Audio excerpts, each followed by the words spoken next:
Vos 2 centres de rénovation Home Hardware de Newport et dans Beau-Fils et votre caisse Desjardins du littoral gaspésien vous présentent Reflet d'ici. Une consultation en ligne est en cours pour connaître les priorités de la jeunesse de la MRC du Rocher-Percé. Une démarche qui ne restera pas lettre morte, assure la préfète Nadia Minassian. Les détails avec Thierry Haroun. Puis merci d'être là et merci de collaborer. La jeunesse et ses enjeux sont souvent brandis comme étant au cœur des actions politiques, mais plus souvent qu'autrement, l'histoire nous raconte que ces discours se sont traduits par autant de coups d'épée dans l'eau. Cette fois-ci, ça semble plus sérieux via le projet J'écoute la jeunesse, une consultation en ligne visant les 15-35 ans dans Rocher-Percé, et ce jusqu'au 16 février. Suivra un plan d'action qui sera remis aux autorités politiques en vue d'appliquer à la lettre ce que les jeunes auront recommandé pour répondre à leurs attentes sur le territoire. La coordonnatrice Marie-Laure Audet rappelle l'esprit et la lettre de cette initiative. En fait, l'objectif principal, ça serait de faire un plan d'action où est-ce qu'il va répondre aux besoins des jeunes. Vraiment, quand on parle de jeunes, on parle de 15 à 35 ans, mais on veut répondre à leurs besoins, que ce soit dans les services, que ce soit dans les loisirs. C'est vraiment très, très large. Un plan d'action qui va être transmis aux élus pour que les élus participent, que la MRC s'implique, mais aussi à tous les partenaires de la table consultative jeunesse, c'est-à-dire à tous les intervenants jeunesse, organismes communautaires en lien avec la jeunesse.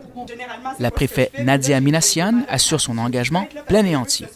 Parce que si on veut ramener les jeunes dans la région, on n'a pas le choix de créer la MRC dont ils rêvent d'avoir plus tard. Les jeunes, ce que j'ai pu voir là, en étant sur le terrain depuis les dernières années, c'est que les jeunes se sentent qu'on les écoute pas. Les jeunes ne trouvent pas que ce qu'on leur offre comme possibilité dans la MRC répond nécessairement à leurs besoins. Alors, l'idéal, c'est d'aller directement aux sources, d'aller voir, tenter le terrain, voir qu'est-ce que ces jeunes-là veulent avoir comme région. Et ensuite, nous, comme élus, on peut s'engager de mettre en place ces décisions-là ou mettre en place, prendre des nouvelles directions pour être sûr que ces jeunes-là se sentent interpellés, se sentent emballés et veulent revenir vivre ici plus tard et eux-mêmes, par la suite, venir créer un nouveau développement et une nouvelle richesse dans la région plus tard. Mme Minassian confirme d'ailleurs que le rapport final ne restera pas lettre morte. Oui, ce que je dis toujours, c'est qu'on n'est pas en train de faire une consultation utilitaire où après ça, on peut dire on a consulté les jeunes, C'est pas ça l'objectif.